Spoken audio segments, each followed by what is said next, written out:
Were you are you having to switch teams? Not really. I've never been a huge sports guy, but I mean, this year, I feel like sports betting has drawn me into sports, like this past year. It's funny because when I was in Texas working for the Texas Tribune, I was covering like the push to bring sports betting and casinos to Texas, and that obviously hasn't. It seems like that's kind of stalled. But then I came to DC and I was like, oh, all this is legal here. Like I should try it out. And now, like, maybe I should be in a commercial for them. But now that's drawn me more into professional sports. And I don't like have a team or anything, but I just feel like I'm more aware of everything as a result of that. So, so those are the like, positive yeah. effects of sports betting you don't hear about enough. You know what I mean? Exactly. Yeah. Look, I'm looking for any money I can make on the side right now. If anyone's listening right now, I do it very responsibly. I have a weekly budget and everything, but it's definitely made me just more aware of pro sports. And but I went to a few Commanders games last year. Went to a Maryland football game, and it's been good. Yeah, obviously it's sports, professional sports in DC. It's a little just kind of closer to you than it is in Austin. Yeah. Okay. Okay. So if someone's asking you for advice, which sport would you be best at handicapping? Oh man, I don't know. I feel like my best bets have been probably on NFL games. Okay, so you're an NFL guy Yeah, then. yeah. I don't know. To be clear, I'm not like some expert sports bettor, not like the Oracle. But I feel like I have the most success with NFL games. You never know. That could be your next career. It's just Yeah. get your own show handicapping NFL games. Yeah, I was reading that Atlantic article yesterday by McKay Coppins. I don't know if you saw this, but they gave him $10,000 to go sports bet for a year and write No, about his experience. And really. I haven't read it yet, but I saw the premise of that, and I was like, wow, that's a sweet gig. That's a good job if you can get Yeah, it. yeah, exactly. So, um, That's but fantastic. Well, Patrick, man, thanks for being on the show. Welcome to the show. Really excited to have you, man. Cheers to you for being on Comms and Coffee. I don't know what is your caffeine of choice in the mornings? well, right now I have a leftover iced coffee from Dunkin' I here in like. DC, so that's usually what I'm drinking most mornings. I've been trying to cut back a little bit on coffee, so I have some coffee substitutes actually in my pantry that I've been trying out, but I still can't resist just getting a nice coffee from Dunkin' from time to time. That's fantastic. Well, appreciate you being here. Just like every guest, we do an intro. So let me read your bio. Patrick Sviteck is a political reporter who most recently worked for the Washington Post, covering campaigns and political breaking news. Before that, he covered Texas politics for nearly a decade, first for the Houston Chronicle and then for the Texas Tribune. He's a 2014 graduate of Northwestern University's Medill School of Journalism. Did I say that correctly? The Northwestern. Medill. Medill, sorry, There you Medill. go. Yeah, it's all good. Yep. and then, just so everyone understands, how do we say your last name? The correct pronunciation of your last Yes, it is Svitek with the emphasis on the first syllable. name? And it's Svitek. yes, yeah. Where's the origins of that? It's Czechoslovakian, and there's not many of us in the United States, so it's a unique name no matter where I go or who I'm talking to. What have you heard? What have you been called? How have you heard people pronounce it? Yeah, I mean Svitek is a very popular one, Okay. or Svitek, with a different emphasis on a different syllable. But I never get offended because it's like again, it's so uncommon that I don't expect people to know how to say it sometimes. So Well, I'm in uh, your camp. Mine gets Valley. I get Valley a lot. So yeah, yep, and so I mean, it makes sense. I just need one more Y in it, right. is there. But yeah. Well, welcome to the show. You're in DC right now. Is that right? Is that where you're calling in Yes, from? I am. Yeah, I'm based in DC. I've been living here since spring of 2024. Okay. And so we just like we heard you were just recently with the Washington Post. Would love to hear how we got there. But you are a journalist. Is that right? Is that what you consider yourself? Yeah, that's the label I use. Yeah, I guess so. Okay, so I want to hear how did you get into this? I mean, like, was there something when you were growing up where you're like, this is what I want to do? Is this where a young Patrick saw himself as if when you were a kiddo?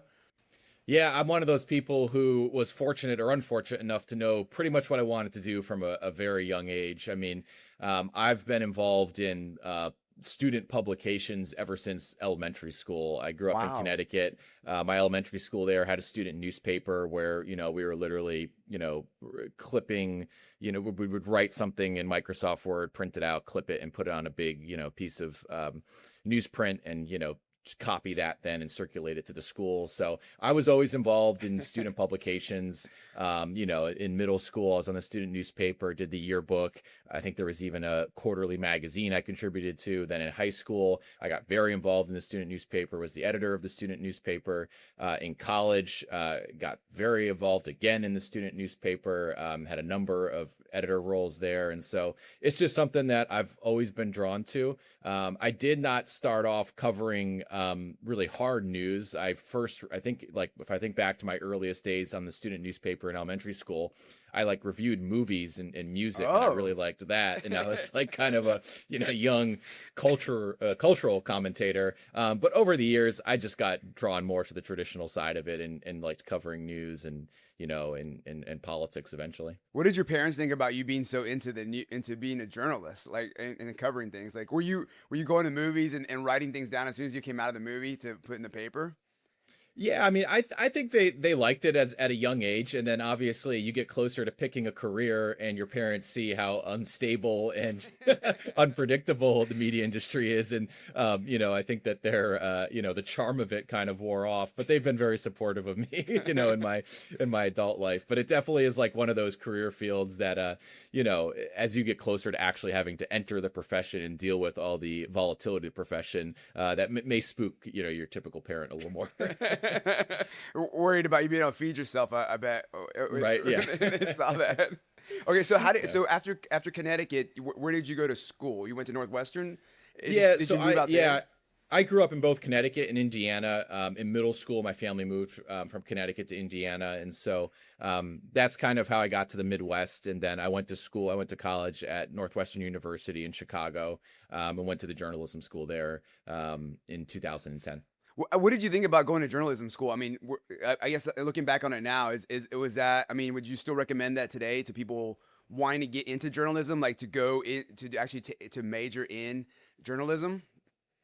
Yeah, that's a great question. And honestly, given how expensive some of these journalism schools are, especially the ones that are, highly ranked or highly regarded, I don't know if journalism school is really necessary anymore. Really? When I look back on my initial job hunt getting out of journalism school, places were so much more interested in the internships that I had, the pre-professional experience that I had, rather than the degree that I had or the classroom training that I had. But that's not to say I had a bad experience at Northwestern, for example, because Northwestern did provide a lot of opportunities for those internships and that pre-professional experience. I mean, I did throughout the course of my 4 years at Northwestern.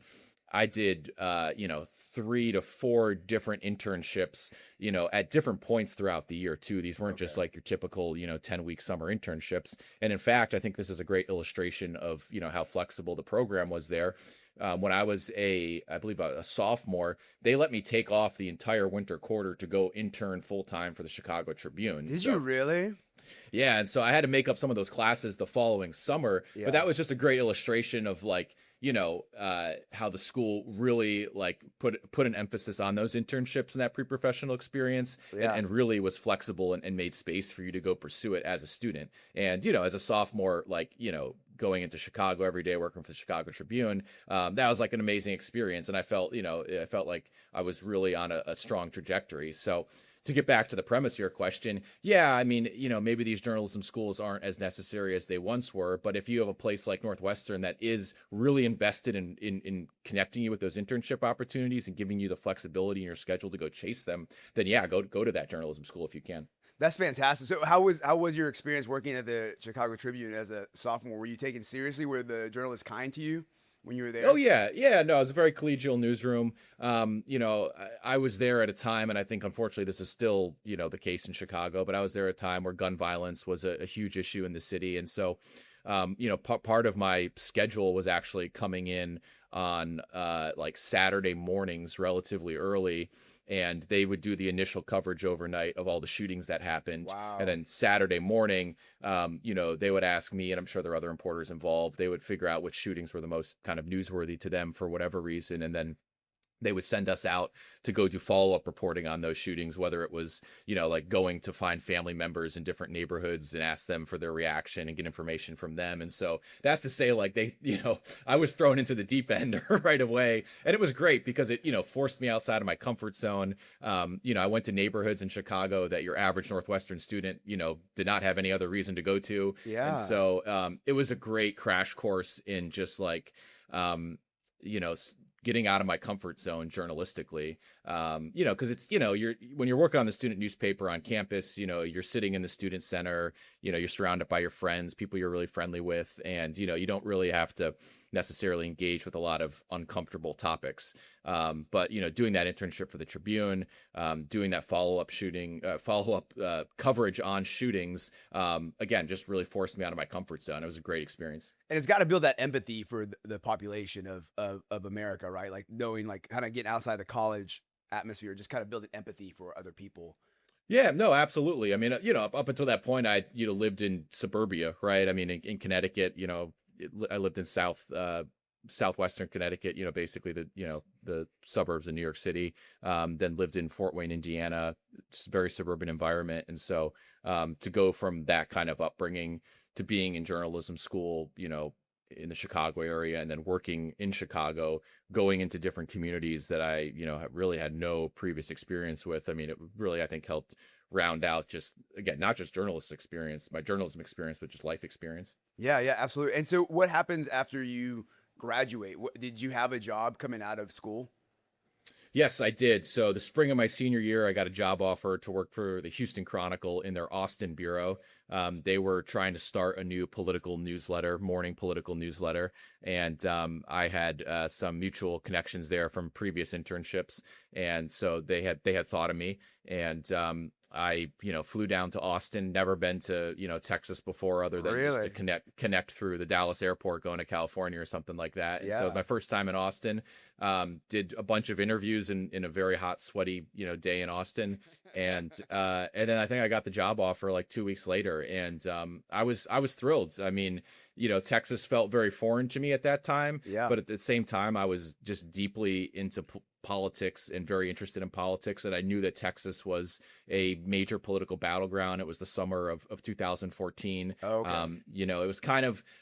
I think at that point, people had accepted that Wendy Davis probably wasn't going to win the governor's race, but there still was a lot of national attention on Texas that cycle. And, and it was a great time in Texas political history to start there, because there was such a changing of the guard with, not just a new governor, but there was a change in all the other statewide offices, Dan Patrick becoming lieutenant governor, Ken Paxton becoming attorney general. So it really felt like the beginning of a fresh era. And in politics and political journalism, if you can, kind of align your career with the beginning of a new political chapter, at the state level, I think that's a really opportune position to be in. Yeah, what an amazing opportunity, especially like it's so funny. Everyone says about timing. That's an incredible example about right at timing, because everything, it was a whole musical chairs, right? Like everything switched that year. What so you were already into politics at this point when you got this job? Yeah, I would say I was, and some of that was because of what I covered at the student newspaper at Northwestern. The student newspaper at Northwestern both covered the campus of Northwestern and also the city of Evanston, which it was in. And so I covered some of the local politics, largely around the city council there, both the laws they were passing and the elections that they were running in. We also covered the Chicago mayoral race a little bit, the student paper. Not that anyone was looking to the Daily Northwestern to be the authoritative source on that, but we used it as an excuse to, kind of go into the city and cover the mayoral race a little bit. And then also one of the quote unquote internship programs I did was a program called Medill on the Hill, which is, I believe still exists to this day, which is for a quarter. They send undergrads to DC to, start learning about political reporting and reporting for a university run news website in DC. So, it wasn't the most widely read platform, but it was a great opportunity for people like me who were starting to get into political reporting to get like on the ground in DC to get congressional press passes and to actually start doing the reporting that we want to do. So what did you think when you get to Texas and you start reporting on politics? Because as you said, it's all everyone's kind of brand new in their positions. What did you think? What was kind of your first impressions when you start covering everything? Because I was excited. I wasn't. Yeah. I just realized there's so much opportunity here. Like, in those first few weeks, just realizing, how many members of the legislature there are. How many members of the congressional delegation there are. How contentious politics can be. So my initial, I don't remember feeling intimidated. I remember feeling like this is a wide open road for me to just, go wild on. And so I felt a lot of, there's a lot of just promise. Yeah. Okay. So how do you? I guess because you're new to the state and you're new to the capital scene. How do you start developing sources or getting your name out there? What was your process when you first started out? Because obviously it's different today because everyone knows who you are. But like at the beginning, you're new. How did you start getting your how did you start earning your reputation and start developing relationships? A lot of it was just cold calling or cold emailing people that I thought would be important to know, and then, setting up lunches or coffees with them. And then most importantly, perhaps like after I talked to them, asking them like, who else do you think I should meet? Who else is important? Kind of like that ladder effect of networking. But also I think just being visible and prolific also brings in relationships as well. And from, I think an early stage of my career, I've always been, very active on Twitter, for example. And so, you meet people who interact with your tweets, you meet people who direct message you on Twitter and have a tip. When you put yourself out there in a very public light, I think people tend to want to engage with you. And some of that is negative engagement, right? Sometimes there's, people trolling you and there's bad faith criticism on Twitter. Yeah. But I think it's all worth it for the positive engagement that comes from it, not just people complimenting you, but people, seeing that you posted something and reaching out and saying like, hey, I have this other piece of information that could build on what you just posted about, or people just reaching out and, over direct message on Twitter and saying hi and introducing themselves. And so, it's a combination of proactive outreach and then also just the incoming outreach that you get from people who see you and can recognize that you're someone who they may want to have a relationship with.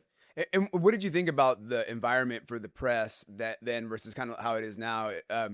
Do you feel like things have changed since when you first started, as far as like how the press is viewed and the relationships between politicians and the press? Yeah, I feel like back in 2014 in Texas, it was, we were still kind of in that Tea Party moment.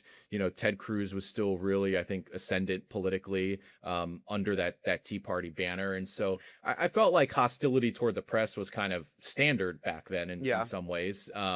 Obviously, nationally, it's exploded since then. But, I think there's always been, because, Republicans have run Texas for so long, and there's always been, skepticism of the media in the Republican Party as long as I can remember. Getting to Texas in 2014, I wasn't surprised that there was some of that hostility built in. But that's not to say that I encountered anyone who was particularly hostile toward me personally. In fact, I feel like over the years, I've been able to maintain relatively healthy, relationships with the elected officials in Texas and the people who work for them. We have disagreements, we have healthy, spirited debates sometimes, but there's never been a point where I've felt that someone has crossed the line with me. And when you tell people what you do, I guess just that when you're around the general population that isn't in part of in politics or in the press, and they tell you, hey, you kind of explain what you do, and they tell you, I hate politics. What do you say? Yeah. What do you say to someone like that? That they say that I hate politics? That's a good question. It's funny. DC's a bubble, so you don't really have anyone in DC who tells you that they hate politics. Maybe they do hate politics, but like they know it's inevitable, right? And so, yeah, but when I'm outside of DC and if I encounter like a family member or something who says they don't like politics, I ask them, well, what are issues that are important to you in the community that you live? And I try to maybe walk them through how that issue could be impacted by politics and why it's important for them to pay attention to politics. And also just as a broader commentary, we live, for better or for worse, in a society where politics is everywhere. And it's something that is more enmeshed with popular culture than ever before. And so like if you may not like politics, but politics is coming for you. It's like creeping up, to your doorstep. And so I would, much rather prefer, people be informed about politics than not as a result of that. And why do you think that is? Like, why do you think because politics has gotten, I don't know, I feel like it's gotten kind of popular because it used to be not as popular as, it felt like when you were in politics, it kind of felt like when you're back in school and you're part of student Congress, and you're telling people, hey, milk prices are going up, and like, shut up, nerd. But like now, like it feels like it. What do you attribute that why it's so popular now? I mean, I think Trump explains a lot of it. I mean, Okay. the fact that he had such a cultural image, a pop cultural image before entering politics brought in, I think, a lot of eyeballs that otherwise wouldn't be paying attention to politics in 2016 and beyond. And then both as president and as a candidate, I think he's leaned into culture, and entertainment in a way that we haven't seen any other politician in our lifetimes do so, whether it's him just, just commenting on the news of the day, whether it's, you could point to any Trump tweet or social media post over the past decade, but I mean, I don't think we've seen a president engage with culture the way that he has, whether it's commenting on Taylor Swift, for example, or commenting on Bad Bunny at the Super Bowl. Yeah. He just engages in culture in a way that other politicians don't, and it's because he comes from that space. I think in many ways he was enmeshed in that space before he got into political office, and now he's I think in some ways pioneering an engagement with all these new media platforms, like different podcasts and streamers, video game platforms, for example, and he's further leaning into the cultural aspect of politics. And do you think that that's going to continue on? Can it continue that way with politicians that follow that aren't as charismatic or as engaging?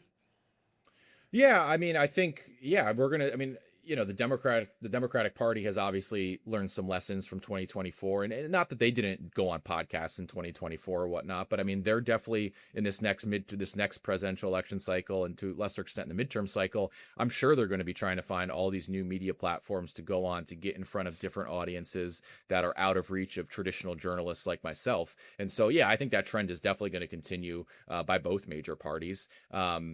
Whether individual politicians can be effective on those platforms, like you maybe hinted at, is up to their, kind of their how charismatic they are individually. So, I don't think just being on the platform is good enough. You also have to have a good personality, a good story to tell, a good pitch to make to the audience. But in terms of just utilizing those platforms, yeah, I think that's going to continue, tenfold.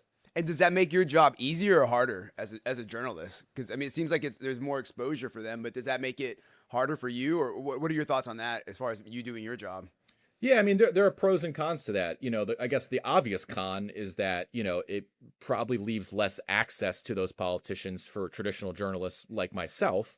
If they feel there's a better reason to go on these non-traditional media platforms, that probably leaves them less incentivized to talk to traditional journalists like myself. But the pro is that, I think, I'm for more access by politicians in general, whether it's access to me or access to someone else. And so I like to see a politician going on a podcast and speaking relatively candidly for an hour and a half. I mean, I think that's good, that's just a good thing. And so, I'm not one of those people who feels like, they have to, I of course would love to get the exclusive interview with the politician, but I'm not one of those people who feels like it's me or it's the death of democracy. They didn't talk to me, it's like, so those, I think those are the two main pros and cons there. But I like to see politicians, accepting more opportunities to go and talk, candidly with an audience for extensive periods of time. Now, of course, some of these interviewers are not particularly,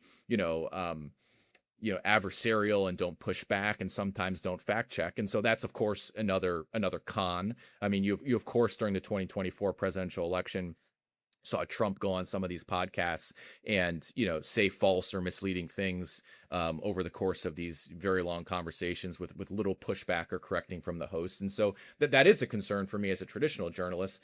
But like I said, I mean, overall, I'm for, politicians, taking more opportunities to talk to audiences, more than ever. And do you think that's because the generation that you grew up in, as far as being a journalist, that you didn't grow up in the fedora, smoking cigarettes, typewriting, right? Like this isn't new. I mean, it is newer technology, but it isn't like it's brand new to you, right? Do you think that's why you're able to adjust and adapt to this environment? Yeah, I think so. I mean, like I said, I graduated, 2014 from college. I mean, I'm pretty native to social media, pretty native to the internet. And so, I think my generation understands, that these new online settings where politicians can go to all have different standards and different styles and different rhythms of conversation. And so, I think journalists from my generation see that and understand it. And it doesn't necessarily alarm us as it may alarm earlier generations of journalists. But like I said, I mean, my concerns still stand, though, that in some of these conversations with very powerful people like the president, you're not getting the same level of accountability or fact checking as you would with the traditional journalist.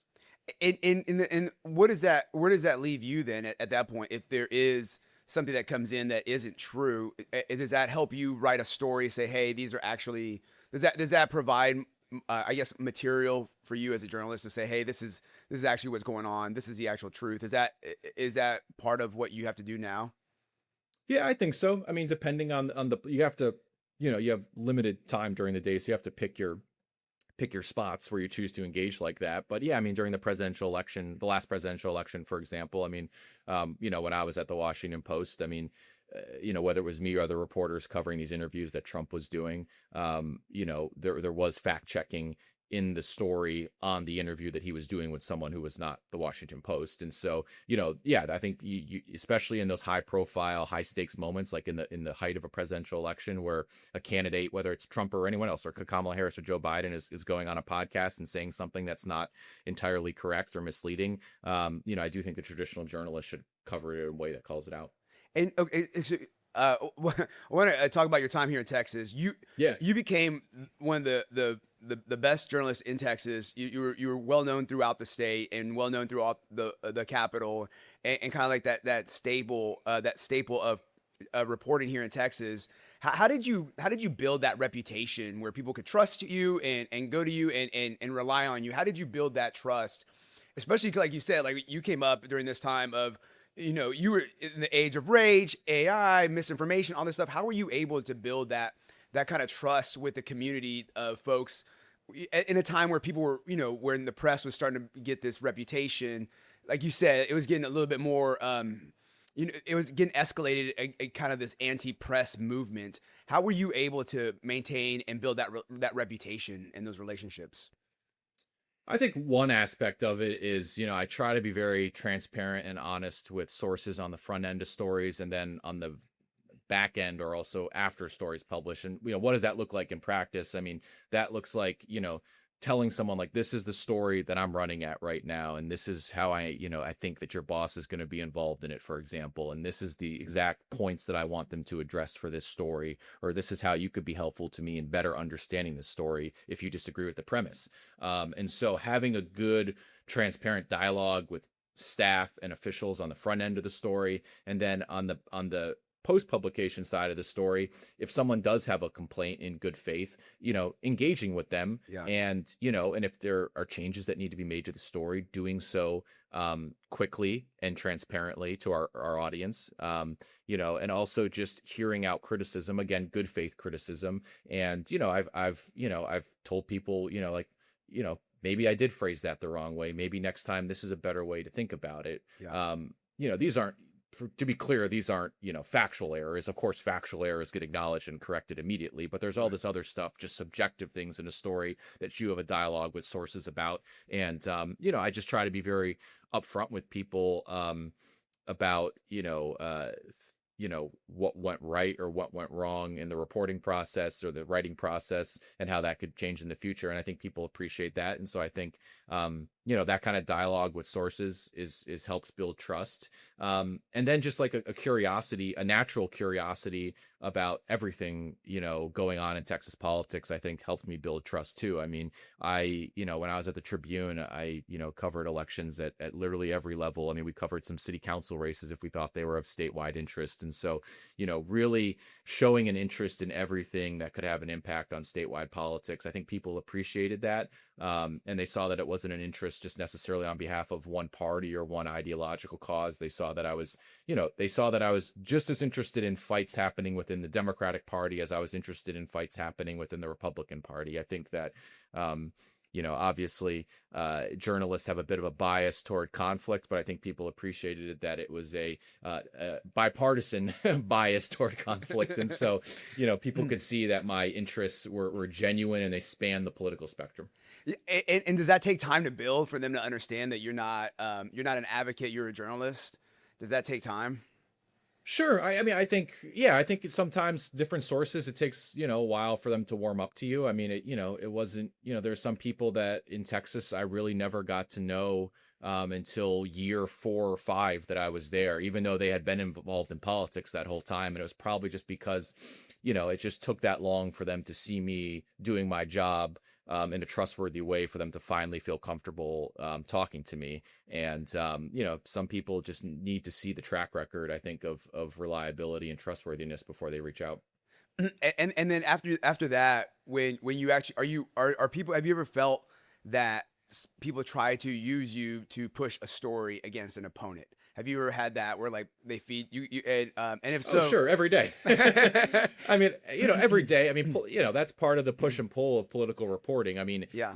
Naturally, every source you talk to has a political agenda. They're in politics, and Yeah. so Yeah. that's a huge part of political reporting, is when someone reaches out to you with some information that they want to get out there, is, quickly running it through your kind of bullshit meter and trying to figure out, like, is this newsworthy? How much does it advance this person's political interest? Is it important for the public to know this? And you try to find out where all those important interests align or don't align before you make a decision to cover it or not. And when that happens, because I assume when it comes in, you're like, oh, look at this person trying to be super helpful against their opponent. That's very, very kind of them. Do you let them know that, hey, I don't see this, or what is your process if someone comes to you and says, hey, there's this great news? What do you think? I have to push back all the time on people who bring that kind of information to me, and I just me or my editors determine ultimately that it's just not as damning as maybe they think it is in the context of their race, or it's just not a story for our particular audience. Sometimes the tips or the opposition research is just too insidery, and we're whether it's at the Tribune or the Washington Post, we're trying to write for a broader political audience. We're trying to tell them why things matter on a bigger picture scale. And sometimes the information that comes in is just a little too incremental or a little too in the weeds of one particular race. And it's hard to tell our readers why they should care about this, beyond just this one very local race. And you mentioned the Tribune. So at some point, did you leave the Houston Chronicle? Yeah, so I was only at the Houston Chronicle for about 9 months until March 2025, when the Tribune hired me away. So, so I ended up being with the Tribune for 8 or 9 years after that. So most of my time in Texas was with the Tribune. And what made you want to leave the Chronicle? Were you offered more money, more freedom? What like? How do journalists weigh which publication to work for?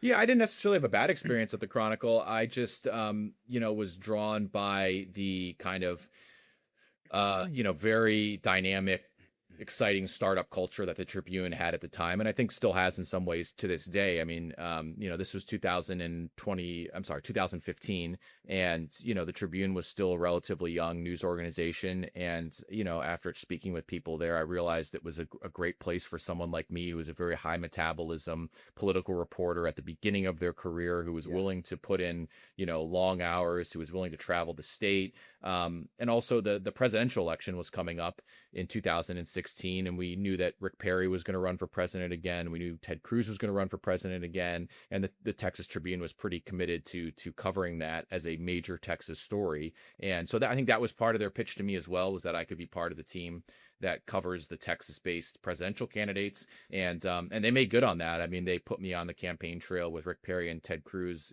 numerous times, and I think some of my most high-profile work at that stage of my career was covering Ted Cruz as a presidential candidate. So they definitely made good on that pitch. Is that your favorite part of political reporting? Is it the campaigns, or is it when they're in office? What's your favorite part of being a I love the campaigns. Do you really? The stuff is the stuff is boring. Why do you love the campaign so much? What's so exciting about campaigns? From a media perspective, you tend to get more access to politicians on campaigns because they're out, they're doing events, they're close to you physically, they're close to, voters physically. Yeah. They're more likely to have organic interactions, not just with the press, but with voters. I mean, you do, some kind of town hall event, and, maybe even if the question's pre-screened, they're still going to have, relatively organic interaction, with a voter that could lead to a notable comment or something that generates news. So the media access on campaigns is so much better, and the potential for organic, interactions of politicians is so much better. That's one reason I like it. And it's just such a more intense, tempo. And I like that. I like the day-to-day grind of covering campaigns. I like, in the height of a presidential campaign, you wake up every day and, you try to just get your arms around, where is every candidate today? Why are they in this location? What issues are they going to be talking about here? What is the strategy today? I just love that day-to-day combat and excitement. And so is there an adrenaline dump when the campaign is over? Like, do you start missing it? Yeah, a little bit. Yeah, absolutely. Usually at the end of a big presidential cycle or something, you're grateful to get a little rest, so there's a little bit of relief. But yeah, no, you definitely miss the excitement of the campaign trail. And when you were here in Texas, could you feel that there was an escalation of kind of like this anti-press rhetoric that started to build? Could you feel it, or was it just one day you're like, oh, wait a minute, why are we here? Or could you feel it starting to build when it was coming up? In Texas specifically, I mean, like I said, when I got there in 2014, there was already a little built-in hostility toward the press.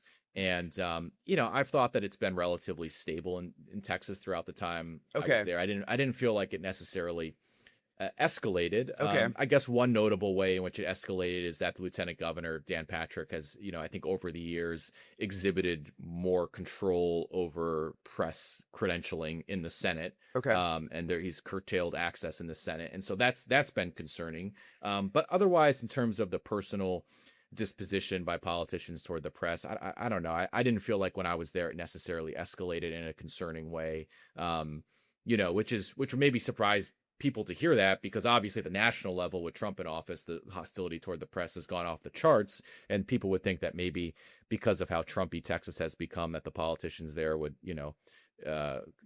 reflect that increase in hostility toward the press. But at least when I was there in Texas from 2014 until 2024, yes, there was hostility toward the press. There were some access issues that I just pointed out that were concerning, but I didn't feel like there was a massive escalation in hostility toward the press. That's incredible to hear, though. That must have been nice for you to have that and not have to deal with what others were dealing with nationwide then at that point, right? I mean, it's still Texas nice, right? Like, people are still nice around here. Sure. I mean, there's still things that annoyed me. For example, like, certain offices, would only respond to 1 out of 10, emails you would send them. And, I didn't like that, of course. Yeah. But that's, I've long been someone, who accepts those challenges and does not try to use them as an excuse for not reporting and not going out and finding the answers that I want. I mean, if someone doesn't respond to your email, you can't just throw your hands up and say, well, I guess that's it. We tried. Yeah. You got to work harder. You got to find better sources. You got to prove to those people not responding to their email that you're someone they should not ignore. Yeah. You got to build a better reputation, become more trustworthy. And so that's always been my philosophy. And what is your advice to folks that are in the PR comms world, and when they want to get a story to you, what is your advice to them? What have you seen that's been most helpful to you when people are trying to get you say, hey, this is actually a story, this is something that I think is worthy? What have you seen that's most helpful to you? Just being, I think, transparent about like the timeline that they're working on, because reporters these days are totally swamped and got, national reporters, but I'm sure also Texas reporters. There's so much going on, so much to cover, and newsrooms are so understaffed relative to the amount of news out there. And so, if you're a PR person, like just being efficient with reaching out and being clear about the timeline that you're working on, is always helpful, like right from the get-go. I mean, I like when people reach out to me and they, have some piece of information or whatever they want to get out there, and they say, I'm looking to turn this around in the next 4 hours. Like, is that even realistic for you? And sometimes it's like no, and then it's like, that's it, we just move on. Yeah. And I think that they appreciate that too, because then they can go to the next reporter that they want to try. Yeah. So yeah, just being upfront about timing and about the contours of the story that they're pitching, and how much work it could involve, because reporters are just unfortunately so swamped these days. And okay, so now you're in Texas. It's about 2024. You're a big fish. I wouldn't say a small pond, but in Texas, I mean, you've done quite a bit, right? I mean, you've done presidential elections. You've done elections here in Texas. You've covered quite a bit.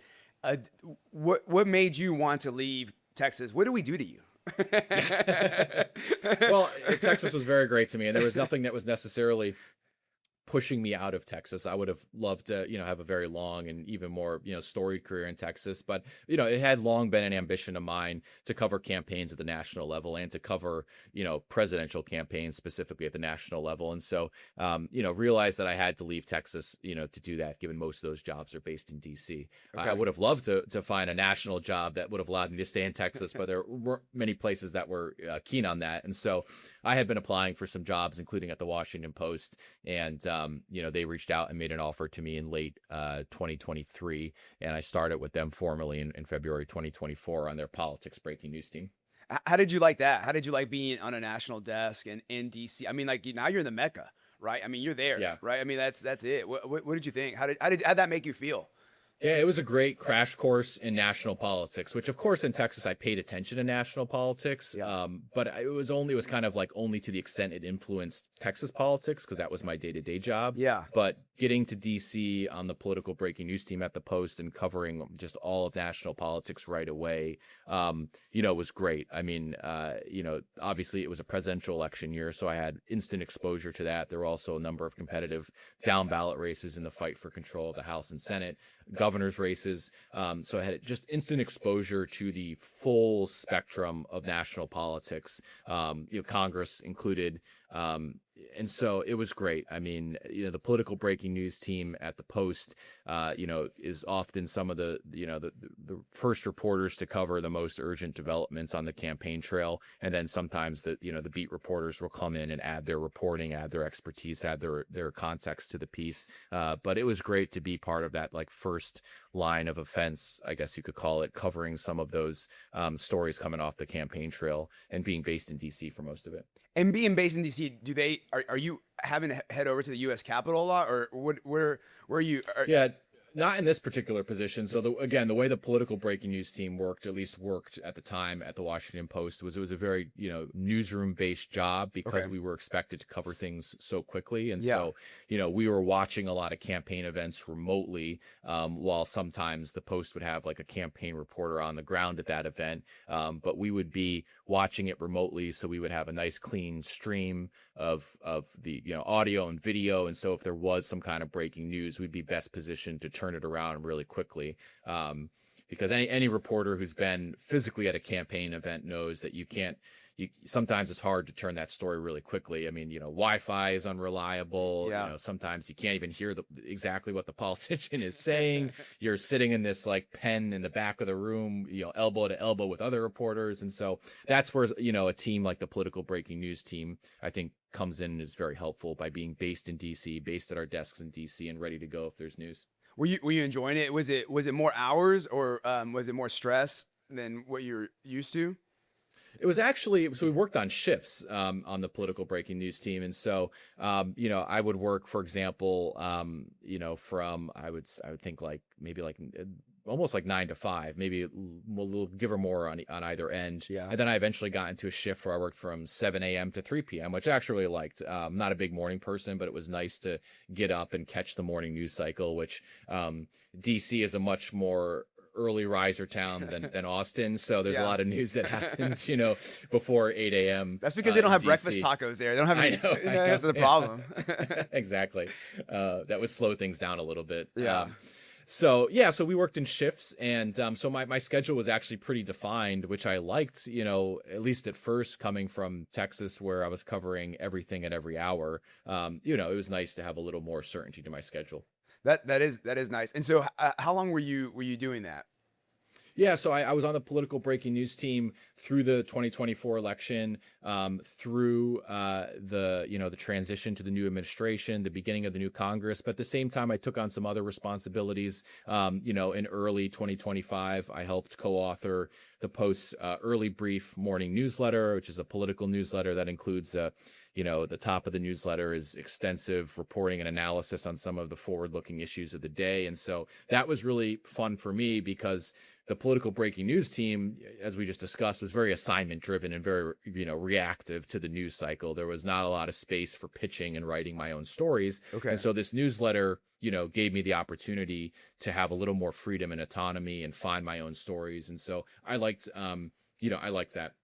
And when you're a political journalist and you're on you have most intimate settings there, knowing the politicians and kind of feeling the races more than a normal person. Are you able to like know, like, in your mind, like, who's going to win? Like, when the elections were coming, whenever any presidential election or any elections, did you feel like were you ever surprised by any results, or since you were working it so much, were you not surprised by the results? Yeah, I mean, I don't think I necessarily make predictions in my head, but the benefit that you have of having that kind of job is you gain just such comprehensive knowledge of, for example, each battleground state, what the latest polling says. You gain this great aggregate knowledge at the state level of what the issues are, what the polling says, who the important endorsers are in a primary, at least. And so, you build up this like encyclopedic knowledge that is really helpful for at least setting expectations going into election day. And so, going into election day 2024, I was not surprised that Trump won the entire race just based on that aggregate knowledge that I just described. Okay, so there's no so unfortunately for you, you don't get shocked on election day. I mean, sometimes I'm not immune to being surprised or even shocked, but because I'm covering things so closely and really trying to build up that aggregate knowledge, I try not to be surprised. I think that's a good thing. Yeah. And so what happened at the Post? So you're not working there. What happened with that? So I went on paternity leave for on and off for most of the second half of 2025. Congratulations! Yes, thank you very much. We had our son Preston in July, and so I was mostly on paternity leave in the back half of 2025. But I had agreed with my editors to, on a promotion to the campaigns team to cover the midterms and beyond, specifically the run up to the 2028 presidential election. And so, when I returned from paternity leave in early February, I was moving into that position full time. And then unfortunately these layoffs happened that everyone read about. And so everything kind of came to a screeching halt for me at that point. Was that a shock to you? The layoffs, was that pretty surprising to you? Not really. There were a lot of, as with any newsroom that's facing that kind of massive of a cut, there's a lot of speculation and rumors in the lead up to it. A lot of people trying to get information internally about what could happen. And so, that was underway for, weeks ahead of time, if not months ahead of time. And so I wasn't necessarily, surprised just based on, newsrooms, are massive gossip mills when you take a bunch of reporters and try to get them to talk, report on themselves. And so you kind of see some of these things coming. And why the cuts though? I mean, what do you, I guess, and not specific to Washington Post, but why do you think, because you've been doing this for a long time now, why are newsrooms having to cut? What are your thoughts on that? Yeah, I mean, this is true broadly, but I think it also applies to the Washington Post situation, is that some of these national news organizations are finding that they just can't sustain being general interest news organizations anymore. They can't sustain just covering everything, and they feel like they have to, build audiences around more niche coverage areas. And so I think that was part of the rationale for these cuts at the Post. But again, I think that's a broader issue for national news organizations is there's just no longer the business model to be covering everything at every time. And, the places that may be successful in the future may be places that realize that they can specialize in sports, for example, or specialize in the economic issues, or specialize in local politics, for example, rather than trying to do all national politics. And so I think a lot of places are realizing that, and you saw that in the Post rationale for its layoffs. And I think there's some good truth to that. I mean, we've seen, just looking at the political reporting space in DC, I think some of the success stories of the past few years are places like Punchbowl, which is very transparent about covering Congress in a very specific way for people who pay attention very closely to Congress. And so, these places that can find a niche audience and really report to that niche audience's passions and interests, I think are bound to be successful in some ways. And why did the market fall out on that? Why can't people be generalist anymore? Is it because we don't pick up a paper anymore and read, or what do you think has Yeah, I changed? mean, we could get super macro on that, but yeah, I mean, I think, broadly speaking, there's just more information sources available to people than ever. And so people are finding that information through other avenues, and they're used to getting it free. And if they're paying, they're used to getting it cheap. And so, yeah, I think all those forces have led up to this moment. And it seems like with the news, like you said, like people are used to getting it free. It kind of feels like with music, where like I don't know if you remember Napster, Yeah. when Napster came about and kind of blew up everything and said, why should you have to pay for music? And Right. and then people kind of got used to that. It feels like that way with the news, but I guess sometimes you kind of get what you pay for, right? On when you get free stuff, right? Like it's not. Yeah. You're not always sure, like you said, if it's correct. What issues do you see with that when people are getting free news? Yeah, I mean, obviously, some of the free news sources out there aren't the most reliable, or they're catering to a specific political audience from a specific political perspective, and sometimes their audience is aware of that bias, sometimes they're not, which is unfortunate. And so, yeah, I mean, there are all kinds of concerns that I have about that. I mean, going back to what I said about wanting more access just in general for politicians, I am someone who believes that more voices in the media landscape, generally speaking, more sources is a good thing. I like the media landscape being loud and crowded, and like I'm not advocating against that, generally speaking. Yeah. But I am advocating for people being better informed about those sources and the agendas they may have, and just understanding that just watching Fox News is not telling you the entire story, or just even, another flip side, watching MSNBC sometimes does not give you the entire story. So again, I'm for more voices in the media landscape, more conversation, more debate. But I want the consumers to be better informed. And I think that, sometimes the outlets can play a better role in that. And now going through the progression of media over a long time, and seeing the layoffs at the Washington Post, do you have any advice on how media can survive financially? Like what is the financial model, or do you have any thoughts on that? I don't really know. It's Yeah. it's a little bit above my pay grade, but Yeah.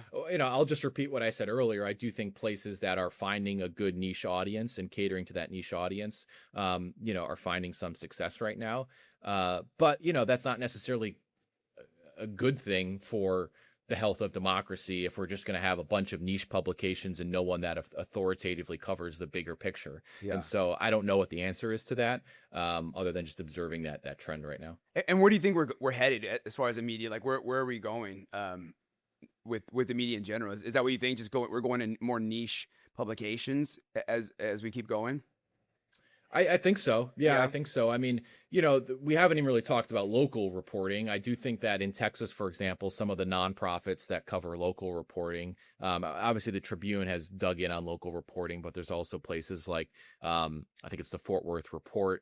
There's the SA Report, places like that, I think are somewhat success stories right now. Yeah. I'm not entirely familiar with their business models, but I do think that they found a bit of a foothold locally, and so I'd like to see more of that. Yeah, and it seems like the local, like, growing up, you love seeing your name in the paper as a kid, like for sports stuff and everything else that your school does. It seems like that seems like that's still a cherished relic of the past, is the local paper, right? Seeing your kiddos' names. I think that some of these places I mentioned, have done a good job of integrating with the community, whether it's hosting, events in the community, having sponsors that are local businesses and that are respected names in the local community. And so, I think that's important as well. And so they don't feel like they're, detached from their readership. And for you, what's next for you, Patrick? What are you thinking you want to do as you move forward? Yeah, I mean, I want to remain involved in covering national politics, specifically the midterm elections, the next presidential election. And so I'm having a number of conversations with places in DC about how to take advantage of that. And so, hopefully I'll have some news to share shortly. Oh, that's exciting. That's exciting. So no, you're not going to become a professional gambler or No. professional NFL sports figure. Yeah, no, I don't think so. That's still very much on the hobby side of the ledger. And where can our viewers find you as we move forward? Yeah, the best place to follow me right now is on Twitter, where I'm still tweeting about Texas and national politics, and that's at Patrick Sviteck. Well, Patrick, thank you so much for joining us today, man. It's been a pleasure. It's good to see you again. Yeah, thanks so much. Really enjoyed the conversation.